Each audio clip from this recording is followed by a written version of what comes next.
What's going on, everyone? Welcome to Lark Interactive. And in this video, I'm going to show you the top 10 best readily available Pokemon for any playthrough of Pokemon Gold, Silver, and Crystal. Similar to before, this will be a list featuring 10 Pokemon who have more than one niche, great stats, and or typing to add to said niches. We won't include trade evolutions, time machine Pokemon, nor any Pokemon that are far too difficult to obtain normally. So with all that out of the way, let's go right ahead and jump head first into this list. Starting the list with number 10, we have one of the best setup sweepers in Gen 2, Marowak. Contrary to what I just said, Marowak didn't start off this good. It used to be one of the most unlucky ground types, unable to learn Rock Slide or Swords Dance, and having extremely low special that made its only coverage laughably bad. When the devs saw just how badly they treated Marowak, they chose to buff it immensely by increasing its horrid 50 special to a much better 80 special defense. Gotta love that special split though. They also gave it the previously mentioned Rock Slide and Swords Dance via breeding along with a holdable item called Thick Club. Now the item Thick Club doubles Marowak's physical attack in battle, which is the best thing that could happen for it. If Swords Dance is out of reach, then Curse is the second best option. While it lowers the user's speed, it boosts the attack and defense. Another thing that greatly helps Marowak is Sandstorm. While it sounds lame on paper, Sandstorm does great at slowly reducing the opponent's health in battle. Very helpful for a very big, round, bulky Pokemon at the end of the game.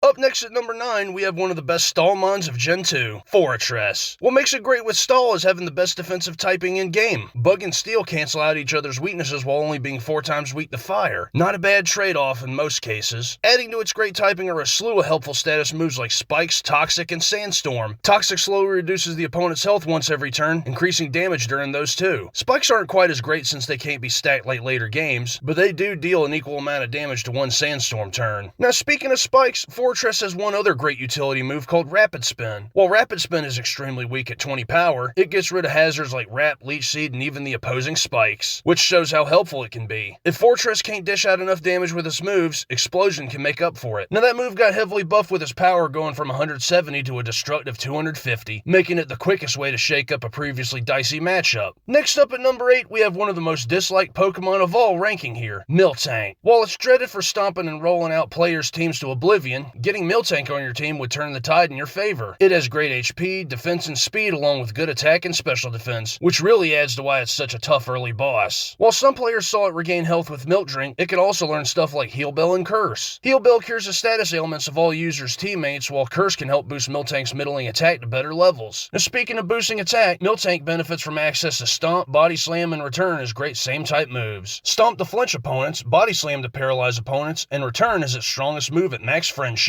Just like most normal types, Miltank's coverage options are mostly special attacks, though thankfully it gets physical attacks that work far better. Shadow Ball helps Miltank stand up to ghosts and psychic types far easier, while Earthquake helps increase Miltank's offensive range. Up next at number 7, we have one of the best special glass cannons in all of Gen 2, Houndoom. One of the dumbest things that the devs did was make Houndour only available in Kanto, which makes countering psychic types that much harder. But despite that, Houndoom proves to be one of the best representatives of Dark type in its debut since Dark and Fire cover many offensive roles perfectly. Speaking of Dark and Fire, it's aided by high special attack and speed along with getting access to some of the best moves of those types. Flamethrower is a powerful fire attack that helps with countering tough steel types, Crunch is a great move to counter psychic and ghost types, while Pursuit is a highly valued move. It benefits from double damage on switching foes, though it only works in competitive. Another move that Houndoom can get is Counter. If Houndoom's lucky enough to endure a strong physical attack, it can fire back at opponents with immense power. Despite its lack of defensive power, Houndoom's a high-risk, high-reward fire type. Up next at number 6, we have a returning pick from the top 10 best of Gen 1, Jynx. Like I said before, what makes Jynx great is having good special and speed along with a great type combo. But unlike Gen 1, Jynx's special attack was heavily buffed from 95 to an impressive 115 special attack, making it even better at hyper offense. While Blizzard's accuracy went from 90 to 70, Ice Beam proves to be far more reliable and one of Jynx's best moves next to Psychic. Similar to Gen 1, Jynx benefits from access to Lovely Kiss, Bubble Beam, and Seismic Toss. Even though Sleep got nerfed, Lovely Kiss still helps Jynx get the jump on opponents. Bubble Beam works far better in Gen 2 thanks to Jynx's higher special attack, allowing it to dispatch fire and steel types that normally threaten it. Seismic Toss does great with countering opposing psychic types, but Protect's another great move that helps Jynx outlast many hard-hitting opponents while it slowly recovers with leftovers.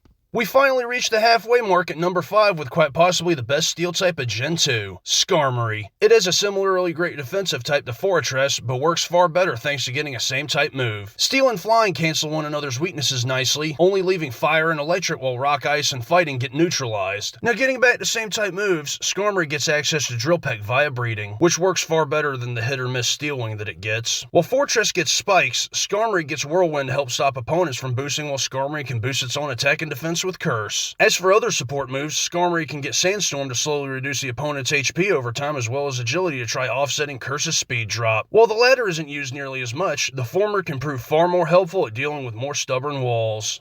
Up next in number 4, we have another returning pick from the top 10 best of Gen 1, Starmie. While it has less special defense than before, Starmie's still amazing in any role it can fulfill because of having great special attack and speed along with having good defenses. Like I said earlier, Starmie's value is high due to having plenty of special coverage like Surf, Psychic, Thunderbolt, and Ice Beam. Though it can't rely on Blizzard due to it being 70 accuracy, but its move pool is still great anyways. Like before, Starmie benefits from Recover, which restores 50% of its health within one turn. Though, while Thunder Wave isn't nearly as useful as before, Rapid Spin's a better move for Starmie since Spikes and Leech Seed are quite annoying moves to deal with. Next up at number 3, we have the best pseudo-legendary up to this point, Tyranitar. Despite its awful typing of Rock and Dark, Tyranitar's amazing bulk offenses and defenses more than make up for it, which allow Tyranitar to do great in the stall-heavy game. It's interesting to mention that Tyranitar is one of the very few Pokemon from the Classic era that age like wine, being a competitive beast like Zapdos is. With Tyranitar being a Rock-type pseudo-legendary, it benefits from having the new strongest Rock Slide in-game, slightly better than Rhydon's base 130 attack. Though Tyranitar benefits from a strong crunch, it also does great with access to Earthquake, Flamethrower, Ice Beam, Thunderbolt, and Outrage. With Earthquake being a great attack against many opponents, Flamethrower helping Tyranitar dispatch Steel types, and Thunderbolt helping Tyranitar counter dangerous Water types, Ice Beam does far better against Dragons than Outrage would. Not only can it do hyper offense, but Tyranitar is also great at stall. Curse is a great boosting move to further increase Tyranitar's already great attack. Roar also helps with stopping opponents from setting up with their own stall moves, and while this move won't be needed in the next game, Sandstorm helps Tyranitar wear down opponents so its special attacks can work a lot better. Even with its vast move pool, Tyranitar is not quite as great as the other Pokemon I'm about to mention. Up next at number 2, we have one of the best mixed tanks in all of Gen 2, Suicune. What makes Suicune greater than most walls is having amazing bulk and defenses along with having good special attack and speed. That makes Suicune able to shrug off many incoming attacks while firing back with a powerful Surf or Ice Beam of its own. Adding to its stall capabilities are good support moves like Rest, Roar, Toxic, and Sleep Talk. While I explain why Roar can help, Toxic patches up Suicune's lack of coverage and helps it deal with opposing bulky walls. Rest is one of Suicune's other best moves, restoring its HP to full every time it's used. As for Sleep Talk, it randomly selects one of the user's other 3 moves, even going for Rest while it's already asleep. Not only is Suicune a formidable tank in-game, but Sleep Talk's proven to be one of the best stall moves of Gen 2. And we finally reached the tippy top of the list at number 1 with a returning pick from the top 10 best of Gen 1, Snorlax. Out of the original big 3 normal types, Snorlax is the only one that didn't get nerfed. In fact, it got immensely buffed thanks to its average 65 special getting buffed into a superb 110 special defense, adding more onto its great tanking ability. Despite Amnesia no longer boosting special attack, that won't take away from Snorlax's moveset too much. Like before, it has great attack moves like Body Slam, Double Edge, Earthquake, Fire Blast, Surf, and Self-Destruct, while getting new moves like Return and Shadow Ball. It can rely on Double Edge and Return for immense damage, while Self-Destruct's a great way to beat anything that's not Rock, Steel, or Ghost. Speaking of which, Surf and Earthquake can help wash away most Rock types, while Shadow Ball is a great answer to Ghosts, and Fire Blast is also great at toasting annoying Steel types. With the game being centered around stall, Snorlax excels at that as well. Curse helps buff Snorlax's already great attack while bolstering its defense, and Rest restores Snorlax's HP to full as always. Sleep Talk can also help Snorlax either heal fully from Rest again, or hit the target with a super powerful move. Snorlax has such a versatile move pool that it can play almost any role and do well.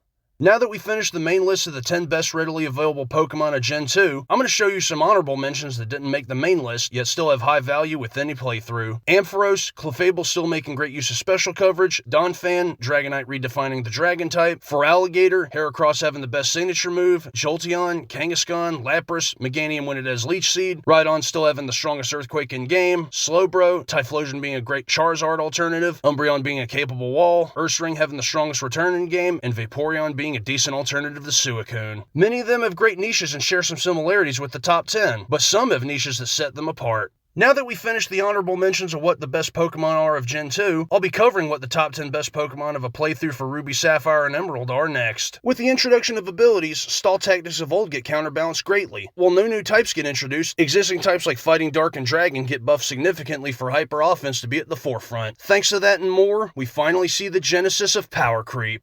Hey look, that's all I got. I hope you enjoyed the list of the top 10 best Pokemon for Gen 2 playthroughs. And if you did, please give it a like and comment telling me what you enjoyed the most about this video. As usual, play smart, stay positive, and have a good day.